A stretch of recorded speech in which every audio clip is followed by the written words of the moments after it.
Animal ছবিটি কেমন হচ্ছে, কি এমন আছে, চলুন দেখা যাক অ্যানিমেল ছবিটি কেমন হয়েছে। অ্যানিমেল ছবিতে কি আছে তাই ছোট্ট ভিডিওর মাধ্যমে আজকে আমরা দেখাতে চলেছি। ব্যস্ত শিল্পপতি বাবা সময় দিতে পারেন না ছেলেকে, এদিকে বাবাকে দেবজ্ঞানে পুজো করে ছেলে গোটা দুনিয়ার সামনে নিজের পিতৃপ্রেম দেখাতে বদ্ধপরিকর।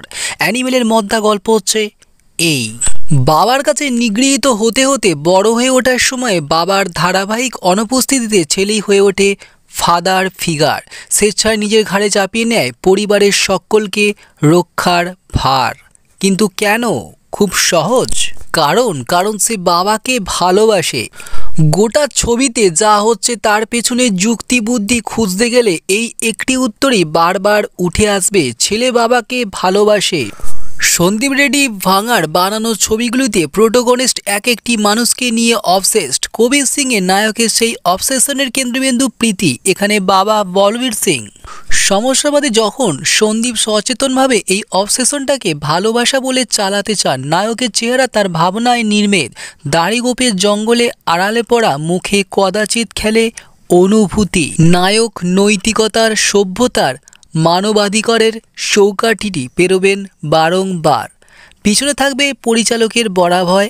আহা, ভালোবাসায় অন্ধ হলে মানুষ একটু উগ্রই হয়ে যায়।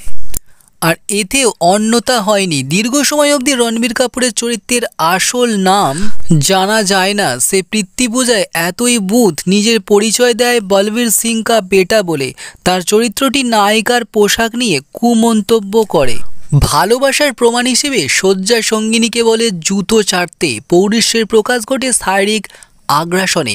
একটা অদ্ভুত ছিনিয়ে নেওয়ার প্রবণতার মধ্যে। এই ছিনিয়ে নেওয়া কিন্তু হাক কেড়ে নেওয়া নয়, কেবল নিজের ক্ষমতা বুঝিয়ে দেওয়ার জন্যই তিনি অনধিকার চর্চা করেন। 2023-এ এই আস্ফালন এবং তা দেখে এক থিয়েটার লোকের উদ্বেল হওয়া খানিক আশঙ্কাজনক বৈকি। এখন কেউ জিজ্ঞাসা করতে পারেন, বাপু এসব তত্ত্বকথা ছাড়ো, এন্টারটেনমেন্ট আছে। ফেমিনিজম দেখে তো আর মশলা ছবি দেখা যায় না, কথাটা কিন্তু সত্যি।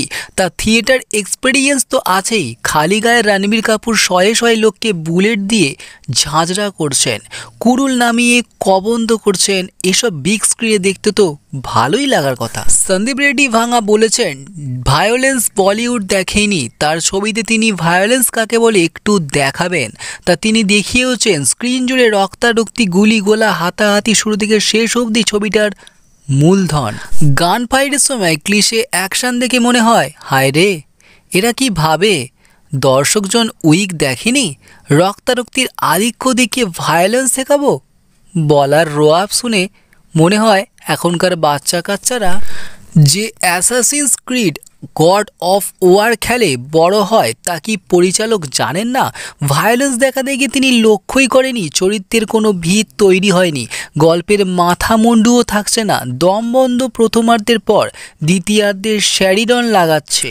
গানগুলো অপ্রয়োজনীয়, বোগাস এবং বিরক্তিকর।